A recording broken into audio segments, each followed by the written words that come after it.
Let me know when we are. We are. All right. Well, hello, everybody. We are the Downright Capable Show, and we are here live with you to talk to you about how we can change the way others view Down syndrome. My name is Brian Herndon, and I am here with my co-host, Marla Marasco. And we are both parents of boys with Down syndrome, and we are very passionate about changing the narrative of the way people view Down syndrome. If you are new to our show, we are glad you're here, so welcome. If you are watching this on the replay, you can still make comments below and share the show. We encourage you to stick around at the end of the show. We're hoping to do a giveaway, but we're having a little technical difficulties today, Marla. Our guest is not here yet. Not here yet. That's true. So we are trying to figure that out, but so we're going to kind of wing our show today right now because we our guest hasn't made it yet. We are supposed to have Heather Avis, the author of Scoot Over and Make Some Room. Yes. But she's in California, so I don't know if she's just having technical difficulty on her end. But if we can't get her on the show, we will promise to get her on another show at another time. Absolutely. So we'll just kind of, like Brian said, we'll just wing it. We'll talk to you guys about where we're at in our journey this school year. And if Heather gets on, we will just jump right into that. Right. We'll jump right in. So go ahead, Brian, share your story. Sure. Well, it is October now, so we've had a couple of months of school under our belt. As you guys know, my son Nate, he's a fifth grader, and so he has transitioned to a new school, and so that has been we have had some challenges with that, with behavior. He likes to be in charge, and and one of the things that we're just having trouble with is him trying to figure out who's in charge and who's not. And academically, I feel like his team is doing such a great job with making modifications and accommodations for him. Unfortunately, and it's not awful. I don't want to paint an awful picture, but we do have some times where his behavior is a bit of a challenge, and this is really the first time they've had a child with Down syndrome in their class as much as he is, and so. We're working together with that team to try to problem solve and figure out ways to make it be successful. And I'm very thankful, very, very thankful, Marla, that the team is willing to do the work to make it work. Yeah. Well, I think so. That's awesome. I'm glad, especially transitioning to a new school. Jacob did that last year, so I know it has its bumps, and we all have to kind of figure it out, and get past the honeymoon period, as I like to say that. So Jacob's in 7th grade, so he's in the same school this year, but of course, all new teachers. Yep. Some of them did know him, so I guess that was a good thing. Mm-hmm. We're having our bumps and challenges as well. I mean, he's testing the waters, just like your son Nate, and I am thankful, though, to your point that, we have some really good teachers on board. And I want to share this with all of you because inclusion is possible. And so I want you to keep that in your mind, because I got an amazing email this morning from my son's general ed teacher, the geography teacher. And we've just been going back and forth. And we met them at the beginning. Oh, maybe Heather is joining us. Heather is joining us. Okay. Yay. That's all that. We can talk about that later, Marla.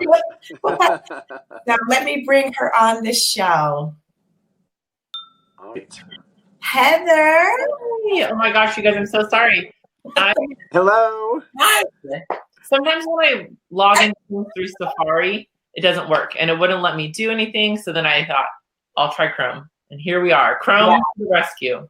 Chrome to the rescue. We are so happy that you showed up. So yay. I was like, she's in California, right? You're in California. I am. Yeah. I'm here in Massachusetts and Brian's in Arkansas. Okay. Yes. Having a major nor'easter. So I'm like, oh no, I hope my internet doesn't go out. Right. How's Arkansas? How's the weather there? Well, fall finally arrived last week. Prior to that, it was in the 80s and 90s. So it was plenty warm, but we have some cool weather. It's been in the 30s at night and 60s during the day, so it's very nice. Good. Yeah. So where in California are you? I'm in Southern California. I'm about an hour east of Los Angeles. Okay. Well, very good. Yes, I'm in the desert, so it's very warm here. I was say you have warm weather. Yeah. She's got short sleeves on, Brian. She does. My sweaters are still packed up for quite a while. Yeah.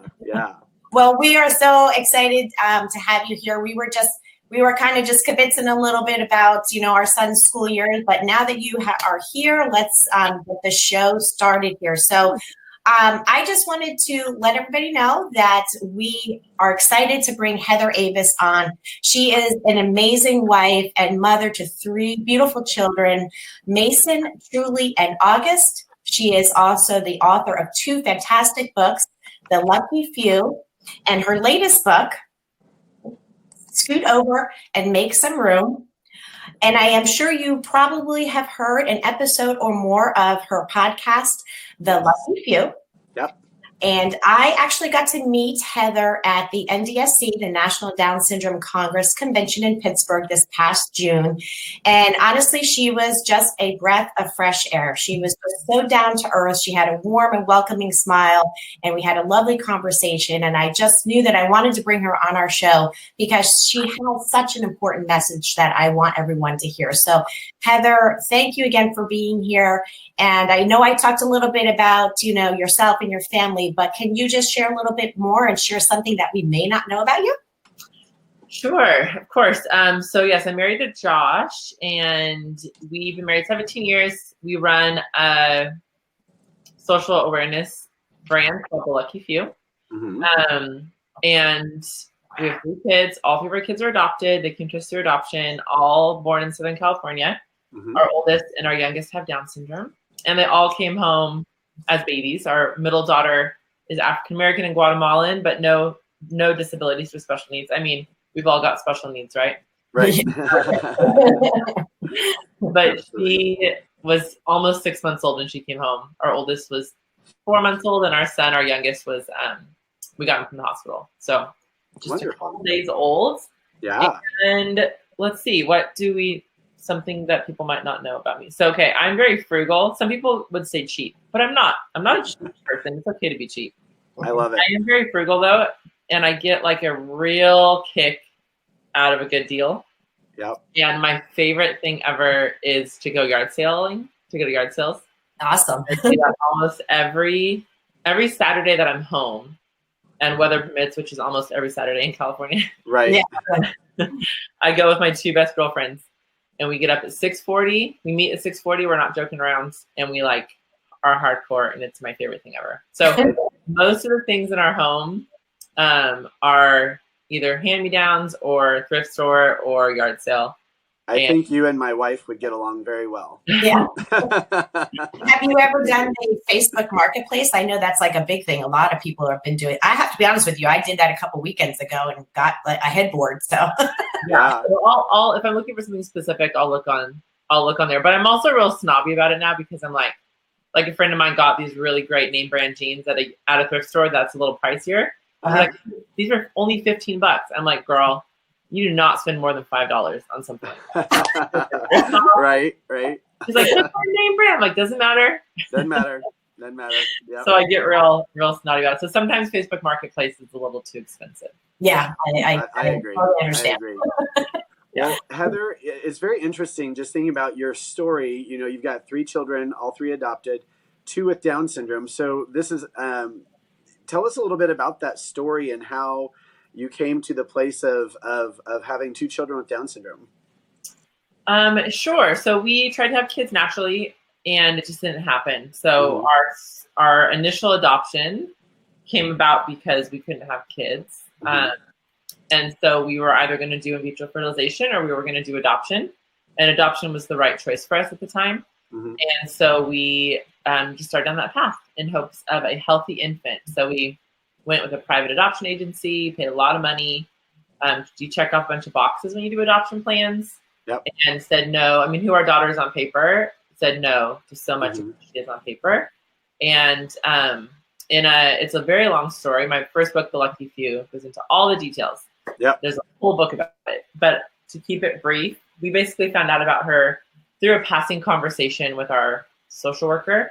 And we just felt like a real tugging in our hearts towards her. Not with a good attitude. I mean, it was like, this is not the plan. This is not what we're going to do. But we couldn't say no. So that's kind of how we got to be our daughter's parents. And then when we found out, like when we started asking questions, because we were told just initially there's a baby with Down syndrome. And then when we started asking questions, she had a lot of health issues, some that are really common with Down syndrome and some that are a little more severe. And so she was really sick. And then it was like, well, Down syndrome is a back burner issue. We now are going to adopt a child who is medically fragile, who might not live very long. Like her health issues were very severe. So it was quite a roller coaster. But then she came home and it's just been incredible. And she's totally healthy. I mean, like I said, it's a whole book I wrote. Right. But all her health issues have been resolved. She's 11 now, as healthy as can be. And that's wonderful. Keeping you busy, right? Keeping you busy. Busy. Yeah. Busy. My son actually had heart issues as well. So yeah, and we did too. Yeah, look at that. We're all our babies are all heart warriors. Yep. So so I totally understand. Totally understand. Houston had really severe pulmonary hypertension. That was not secondary. So once they fixed her heart, it didn't resolve for a couple of years. That was the big thing with her. Like the doctor said, her pulmonary hypertension is so severe, this may never resolve. It may shorten her life drastically. If she gets a cold, it could turn into pneumonia. Her heart stuff even felt like, this is fine, like do the open heart surgery, no big deal. How do we get these lungs strong again? So she was 24/7 the first 2.5 years of her life. Oh wow. But then it's an opportunity. I mean, my husband and I have had this incredible opportunity to witness miracles just for our seats, and it really is such a gift. It's all hard. I don't wish it on anybody, but on the other side of it, right? Because I'm on the other side of a healthy daughter. Yeah. The story is one of good news. Yeah. I'm so thankful for the experience. Yeah. Absolutely. And August, your son is okay, right? From a health issues perspective? He has a congenital heart defect as well. So we knew that in utero, his birth mother. That's how they got the diagnosis for Down syndrome. That's the same with Jacob. That is the exact same thing. I went in there and, we got the heart issue and then we got the Down syndrome diagnosis. So we kind of followed that same path. So. Yeah. Augie's birth mom and birth father got the heart issue on a Friday. They had to wait till Monday to find out. Wow. Oh wow. Right from there to do the genetic testing. And then it came back positive on that Monday. And there's a lot of details. I mean, for a birth mother to create an adoption plan, a lot is happening. It's not like something done on a whim. It's not a fleeting decision. So there's a lot of details there that are hers to tell, or Augie's to tell when he's older. But he had his heart condition was a little more severe than Mason's, but there weren't other things with it, so it felt more manageable. Yeah, so he had open heart surgery at 4 months old too. Yeah, ours we did not know Down syndrome or heart condition until after birth, so it was all just a big surprise.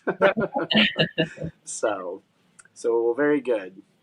Marla, you want to ask about the book? Yeah. So, like I had mentioned, Heather had wrote this amazing book. It's fantastic. If you haven't read it, you need to read it. Scoot over and make some room. And I read the book, and it really did speak volumes to me as as a mom and as a parent. And I think it's just something that we as parents, kind of all want to say and don't really know how to say it. So I thank you for your transparency, because it is very important for us to be able to have this conversation. And I just really wanted to know what were some of the reactions that you got from other parents after writing this book? I mean, a lot of people in the Down syndrome community feel like how you felt, yes, thank you for writing this. Thank you for saying this. It's been very positive in terms of the reaction. I get a lot of parents of neurotypical able-bodied kids just saying like, I've never thought of this before, like thank you for bringing this to my attention. This has never been in my thoughts before. yeah, it's been real positive. I guess it's been not negative, but it's an interesting. It hasn't been received as openly as my first book in terms of like sales, right? And I think it's a very, it's not like a self-help book that I'm going to make you better. It's right. In the end, it is, right? Like I believe that my message is if we all make room in our lives for the people that we've been excluding, and if we make room in our lives for the people who are different than us, who maybe we've been fearful of, whether that's someone with a disability or someone who's a different race or someone who's a different religion, whatever it is, or someone who votes differently, that we're going to get to learn so much about the depth and fullness of humanity that we're going to be better off as humans, right? Like we're, as a whole, if we allow people into our lives who are different than us, then we're going to be better off as humans. But it's asking people to do a hard thing, you know. Yeah. And it's uncomfortable, and it pushes people totally. And people don't want to do an uncomfortable thing. And so, if for people who have read it, it's been very well received. It's been a lot of good feedback. But I think people avoid this kind of message. I think we're all aware of that. They do. You're right. Tell us a little bit about, if you will, just kind of for those who maybe haven't or aren't familiar with the book. What is the message? I mean, I love the title, Scoot Over and Make Some Room. I love the little YouTube video that you and your family made on the couch. And that was so fun just to see, and it really puts forth that idea of what you were talking about, just, allowing room for people in your life that maybe are different than you. Right. And there's tremendous value to that. Tell us a little bit about just kind of the message behind the book, if you will. Yeah. So I am a able-bodied, neurotypical white woman who grew up in a middle-class family with parents who are still married, college educated, in California. And so those are a lot of privileges that were allotted to me that I had nothing to do with.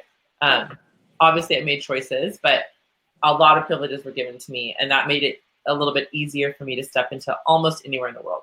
Right. And then I have 2 kids with Down syndrome and a daughter who is African-American and Guatemalan, and so she has dark skin. And all of a sudden, my eyes are open to these spaces that my kids are actually not welcomed in. Yes. I'm saying that, but it's just the truth. We live in a world where there are systems in place that allow ease for certain people and not for others. Yep. And so I have 3 kids who, there's lots of different ways to look at it, but who are pushed to the margins in certain spaces. And that's unacceptable. And so for me, it's like, it's unacceptable because these are my kids. And so we're going to make sure that the world is an equitable space, makes equitable space for them to be who they are. And realizing and learning as I'm immersed in these different spaces with these different people groups, how lucky I am, like how much better my life is, how much richer my life is. Absolutely. And feeling the need to like share that with the world, so all this, my first book was a memoir. I say that the second book was a little bit of a manifesto. And, I love it. Like everyone has the opportunity to be a better person. And in order to do that, you have got to look who's missing in your spaces and you've got to make room for them. No, everybody has a right to be at the table, right? I mean, absolutely. Everybody has to be heard. I mean, and Heather, I love for it. I love this idea that you wrote that book because I'm an education professor and that's a similar heart that I approach my classes with, and that when you're teaching, we have to make sure that we are not just inclusive of kids with disabilities, but kids from various backgrounds, of different ethnic groups, of different cultures, of different income levels, and that you as the teacher create that culture in your classroom, and those children will follow your lead. And so I talk to my teacher education students about that all the time, and it's really refreshing. They get it and they understand it and they believe it. So I'm glad that you have that voice and that space to put that out there as well. Yeah, thanks. Thank you. So. Heather, have you shared the book with any like schools or other organizations, just again to try to get the message across about inclusion? Yeah, I mean, I have a lot of people who have at the beginning of the school year were sending pictures of like, this is my beginning of the school year teacher gift, giving it to the teachers. It is a faith-based book, so my publisher is a Christian publisher, and a lot of my own faith story and journey is in it. So that makes it tricky to give to public schools, Yeah. But still valuable. I mean, people have also written me and said, hey, my faith belief is nothing like yours, but this book has been so helpful and beneficial, so there's a place for it. And it's actually a good idea about the teacher gift. I'm going to keep that in mind. I like that idea. I mean, there's so much happening that I don't know, right? Like everyone's reaching out, but people have told me that they've sent it to their principals and their teachers, and I've given it to all of my kiddos' teachers. Yeah. That's awesome. That's awesome. So you've talked a little bit about The Lucky Few, your first book, and I know you have the Lucky Few podcast. Tell us, what do you mean when you say the lucky few? What do you mean by that, and tell us a little bit more about why you came up with that.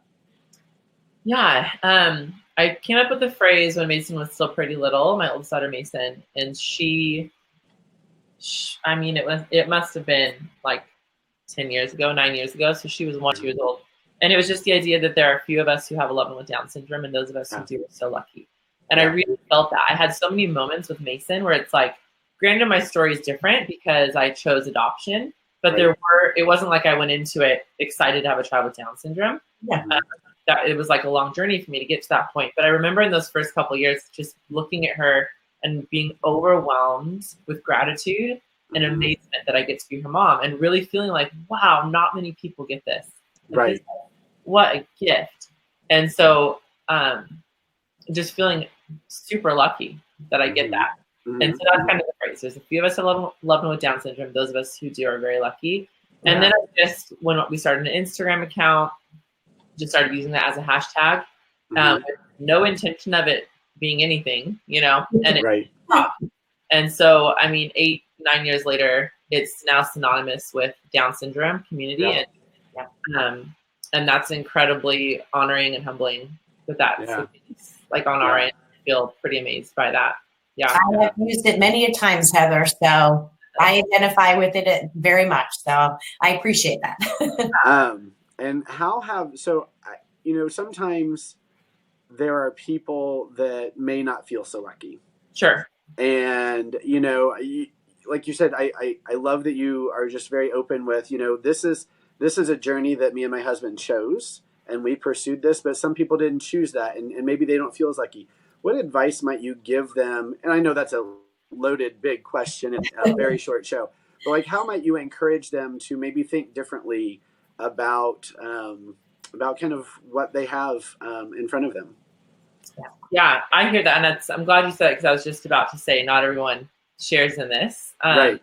Majority, everyone I've met in the Down syndrome community feels this way eventually, right? And it's not always to start, but I've not met everybody in the Down syndrome community. Sure. I think that there's lots of layers to it, and what I would say is first of all, don't feel guilt for how you feel. Like there are situations for some of us raising kids with disabilities that are so unbelievably challenging that how in the world could you feel lucky for this? Right. That's okay.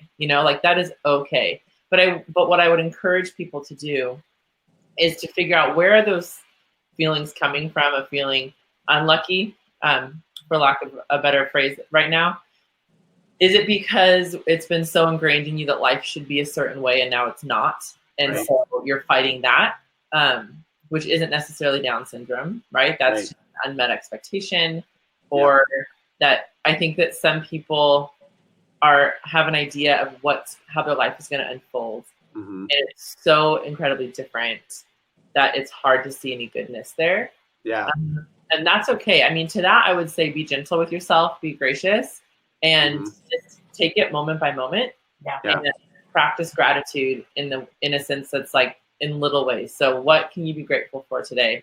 And recognizing too that who you are as a parent or a sibling or whatever is enough. Like everything you need, you have. You don't need to be any different. And then letting that be the same for your kid. Who they are is enough. They don't have to speak better or be potty trained or feed themselves or not have certain behaviors. Who they are is enough. I love that. You can lean into that. It starts to just shift things real slowly, where you can start to feel gratitude in the space that you're in. Yeah. And I think that's an important message for the newer parents, because, you always want to compare. right? You always want to, you go to the support groups and you look around. I did it. I mean, you start looking around. We all do. Yeah, start thinking about the what ifs, or if I did this differently, or maybe I need to find that tutor because then, they'll be able to speak better, or, but it's to your point. I mean, it's, be grateful for your child, be grateful that you guys are a family, that you have the opportunity to be a mother and, and a father, Brian, I'm not. Yeah, yes. But, just the whole family dynamic and being grateful for that, because that in and of itself is just an amazing blessing on all of us. Yeah. And the thing that I feel like I've learned, the gift I'm most grateful for that I've gotten from raising kids who have Down syndrome is being able to have a better understanding about what it means to be human, and really, really looking at that question. And what gives a human value and worth? And so to look at Mason, my oldest, and compare her, when I compare her to her peers with Down syndrome, so not her typical peers, her peers with Down syndrome, and all of the deficits that she has, and I can go into that, but then if she were to write better and read better and speak better, does that give her more value and worth as a human being? And it does. And I wouldn't be asking myself those questions if I didn't have my kids. And that transfers for me over to everyone I meet, like, is this person's value and worth, is it dependent upon A, B, C, and D? And it's not, Right. Yeah, I love that. And I love that you brought up just that idea that it's okay to feel what you feel. Yeah. And that was the best advice my wife and I got, after our son was born, that it's okay to feel either a sense of loss or a sense of pain or frustration or whatever, because really and truly at the end of the day, I hope most parents, they look at their child and they love their child. Right. And they feel grateful that that child is in their lives. So I love that you said that. Well, and Brian, those are natural feelings. They are. And if you don't come to terms with them, you could potentially always be bitter. Yeah. Right. And that is not a good thing for your child or for your family as a whole, and for your own self-being, that, you need to come to terms with the fact that, yes, you now have a child with a disability. Yep. And what does that mean? I mean, I looked down at my son and I just looked at him and I said, okay, buddy, it's you and I. Yeah. And I mean, that's the reality of it. I mean, yes, there are other people that are in our circle, of course, but at the end of the day, I mean, it's just, it's that one-on-one, and Brian, I'm sure you said that to Nate, and whatever. And it's just, okay, this is what we've been given, and how are we going to work with this? How are we going to make it better? And how are we just going to live our life? And that's what you have to do. I mean, looking back and saying, oh, if I did this, because I actually had my son later in life. Like, I was an older mom. So, I did it. I'm not going to lie. Oh, geez, if I had my son 2 years prior, maybe. Right. Maybe, why would I stand there and beat myself up? Because at the end of the day, I have an amazing son who I am so excited to be his mother. Yeah, absolutely. Yeah, so. And it comes and goes. Like, I didn't have that same kind of grief with our diagnosis story. It was a little bit different. Sure. But there's moments that I'm like, my husband and I look at each other and we're like, Down syndrome is so hard right now. Like, it's so hard. And I wish that we didn't have to go through whatever this specific thing is right now. Like, if we could magically take this aspect away in this season, I would do it in a heartbeat. And then just make our way through, and then but I also always want to encourage, especially new parents, this is so much parenting. Like, my middle daughter who doesn't have Down syndrome, oh my gosh, it is so hard. And not just because she's her, just because parenting is so hard. It is a tough job. Yes. I have 2 teenagers and then 2 that are younger than that. And it is hard, but it's good and it's worth it. And I love it. Definitely is. So, yeah. So, Heather, tell us how you met your husband, Josh. Oh, gosh. So he is a few years older than me, and I have an older sister. I have an older sister and younger sister. And they became friends. Oh, good. And so I was technically in 7th grade. Oh, wow. They were friends his freshman year of high school, and my sister was a sophomore in high school. His parents actually lived like a mile from my parents in the same city. So they didn't. It's amazing they didn't meet until high school.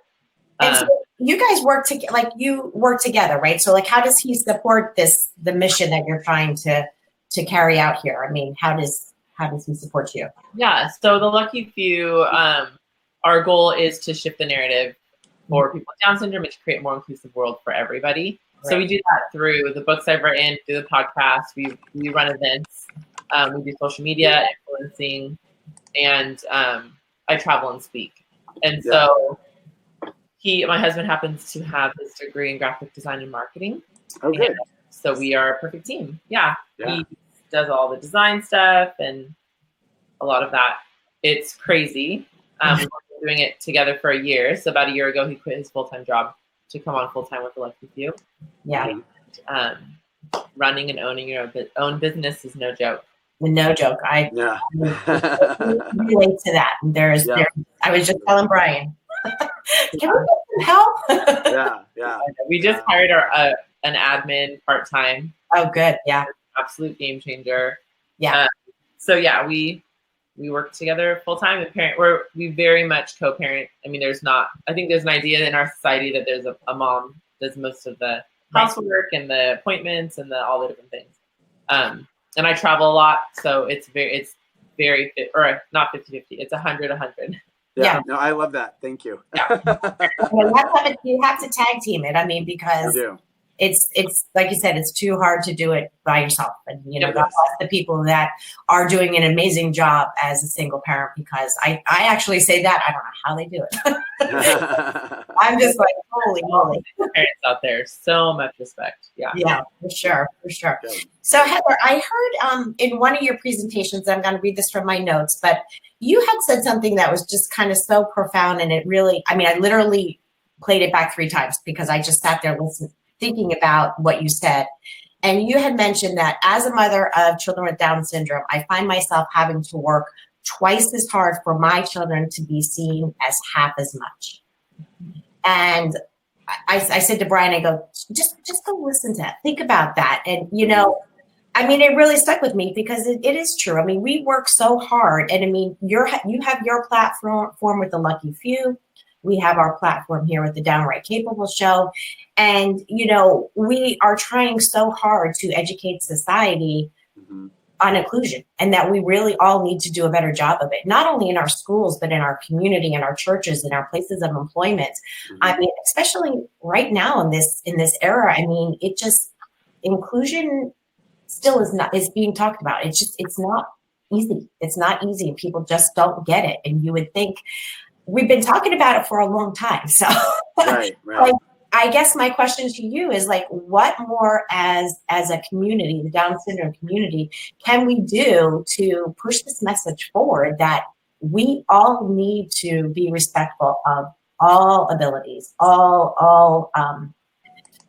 just everybody has a voice, and you have that hashtag shout their worth, and we all need to be respectful of one another. So how, as parents, do we push this message forward? Because it really is incumbent upon us to shout their worth and say, our child has a right to be in that classroom. Our child has a right to be employed. Yeah. I wish I had a really great answer. I think it's all very mysterious to me still. Mm-hmm. So a few things. One point is, one of my mentors, and she came with me to IEPs for years. Her daughter is 27. Mm-hmm. And what we're working on with our daughter Mason, when she was 7, is the same thing that she was doing 20 years ago. Yeah. So it's like, that's the conversation we're having, is what is happening. So I think there are some pieces that aren't in my wheelhouse of getting in and doing things on a legal level, getting into government, and on a government level, what kind of things need to be happening. And if you have a child with Down syndrome and that's your strength, I encourage you to get in there and do that. Study the laws, figure out who you need to talk to, write the initiatives, whatever you need to do, and I will back it all day long. But that's not in my wheelhouse. So I think that there's a piece there. And then I really have to hold on to the hope and believing that telling your story and sharing your life, having a child with Down syndrome with one person, is going to be effective in the long run. I really have to believe that. It's hard to really, really believe it when I look at the example of my friend whose daughter is 27 and my daughter, that you would hope that there'd been some major changes in the educational system. We were in the same system. And the people who interacted with her daughter are changed, but they're gone, so the system didn't change. So I think that it's huge to really own your space, own your influence in this space, and to do that with some authority. I think what we have going against us, what I warn everybody about, is comparison, which you've already talked about. Right? And we start to compare our influence with that of another, and then that kind of starts to bring up jealousy and maybe resentment and doubt. Well, it makes you less effective in your area. Totally. And so I think that we need to be aware of that, especially as the Down syndrome community on social media. I have seen, we've all seen, any of us who are on social media and have a child with Down syndrome, we have seen in the last 10 years an insane change happen, and we've seen so much connection and what's the word I'm thinking of? Oh, I can't think of it. But there's a lot of people there in our community, and 10 years ago there weren't that many on social media. Well, that community is so much bigger now because of social media. What's that? And so what we have to be, I caution all of us on, and I'm preaching to myself here, is the comparison. We should not be comparing our sphere of influence to someone else's, because then it's not going to work. So in order to really shift the narrative, in order to really make things change, we have to recognize who's around us and what story do I have to tell, because the power of storytelling, when you tell your story to somebody else, you're shifting it to them. And so then they have to care. Once they've heard it, they can't ignore it. They can't undo it. And so recognizing my story is powerful, my experience is powerful, and only if I share it with someone else. And if it's one person and it's my neighbor or it's my teacher, that is enough. That one person is going to change. And if that's what it is, and that's what it is. But I think people get so caught up in, well, this person has 100,000 people. This person gets to speak, and this person got this, and this person wrote this, and gets caught up in all that, that it waters down our own power.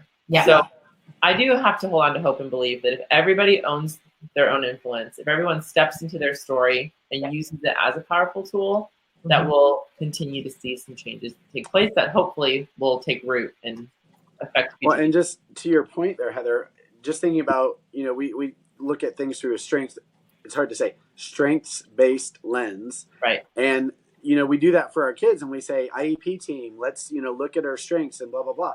But then we tend to look at each other and go, oh, I'm not like that person. I'm not like that person. So we then begin to put ourselves down in a way, But like you said, if you step into your strength, into your giftedness, you're going to shine in the place that you've been put. Totally. And so I think that's great advice. When I know we need to wrap up here, but real quick, you talked about just the power of your story. And somebody had said, when we use the power of our voice and the power of our ears, we truly can make a difference in the world. And I think you're doing that, through your books, through your advocacy, through the Lucky Few. Can you tell us a little bit about your podcast and plug that so that maybe people who don't know about it can find you there? Yeah, that's actually a quote from Scoot Over, Make Some Room. Okay, that's what I thought. Yes, so we have a podcast called The Lucky Few Podcast. I co-host it with two other women, Micah Boyette. She has a 3-year-old with Down syndrome. She's also an author. And Mercedes Lara, she has a 6-year-old with Down syndrome, who's also adopted. And our line is shift. Hold on, what do we say? We're shouting the worth of people with Down syndrome. You guys, this is what I say every time on the podcast: shifting the narrative by shouting the worth of people with Down syndrome. Right. There it is. And so it was all started, and my friend Micah contacted me, and she's like, I was looking for a podcast about helping her son Ace, brush his teeth. Yeah. There was nothing that I could find. And the podcasts that did exist that were Down syndrome centered, they weren't doing episodes anymore. We need to have a place to go. And would you want to do this? So so that's how it happened. So the three of us do not claim to be experts in any field, but we try to bring experts on. And we're talking about things that matter to us, that matter to our community. So it's a Lucky Few podcast. We are 48 episodes in, 47, 46. Awesome. I don't know. We've recorded, I think, 48. We actually have a live event if you're in Southern California or you want to fly here on November 21st. And it's going to be amazing. We're having a woman named Gail Williamson. She's a talent agent for people who have Down syndrome and other disabilities. And then we're having Jamie Brewer, who's an actress with Down syndrome. And a handful. I'm trying to look up the other people who are coming. I don't off the top of my head. But we have 3 or 4 different actors and actresses who have Down syndrome coming to have a conversation about shifting the narrative in the entertainment. Yeah. Awesome. Yeah. So that's in Southern California, Monrovia. You can go to luckyfewpodcast.com and find out more. Yeah. Good. Very good. And so kind of as we're finishing this up, so what other fun things are coming up for your family? Oh gosh. So we've got some projects we're working on for 2020. If you go to theluckyfew.com and sign up for our newsletter, you'll get all these things because some of them aren't on the website yet because we're just really in the middle of it. We're working on some curriculum, some online curriculum about inclusion, some practices, IEP help from the standpoint, not from the legal standpoint, because I know some stuff, but not all that, but more from like, you are an everyday parent. How do you show up to and create a meaningful IEP team? Yeah. So we're working on that kind of stuff that's to come. And then we actually have an event coming that goes along with what we've been talking about, with what we were just talking about. Mm-hmm. It's going to be in January on the 18th, again in Southern California, called Own Your Story. And it's going to be a workshop, a pretty intensive workshop. And it's not just for the Down syndrome community, it's for anybody. But we are going to be inspiring, encouraging, and equipping people to tell their story in the space that they're in order to shift narratives. Yeah. So we've got a woman who is a professional storyteller and coach doing a pretty intensive workshop. It's going to be amazing. So that's January. Is that something that you are going to broadcast anywhere that people could maybe who don't live in Southern California watch that? Yeah. So there will either be a live broadcast or a package after the fact. Okay. Yeah, that people can purchase and watch and learn. Awesome. Good. Well, before we go, I just wanted to ask, some of our viewers that are on, if they had any questions, they could pop them in the comment section and I can ask them of you. But everyone, again, it's scoot over and make some room. Yep. Get it as a gift. The holidays are coming. It's an amazing book. So I definitely need to plug this a few times here. So definitely get this. And Heather, thank you so very much for being here. And, we look forward to following all your future endeavors. And I have to say, I did see the Disney commercial that you guys were in. That was awesome. I was like, look at them. Awesome. That was fun. Yeah. Thank you for having me. I really appreciate it. It's an honor. Yeah. Well, we are planning to give away one of your books as well. And so if you would comment on the show, we'll make sure to put your name in a randomizer and get a book out to you, to the person whose name we draw. So if you're watching, please make sure to do that. We want to get the book in your hands. I know you will be blessed by it. So Heather, thank you so much. We're glad that you were able to join us today. Thank you. Thank you, guys. Thank you. Have a great day. All right. Thanks. Yeah. Bye-bye. Thank you.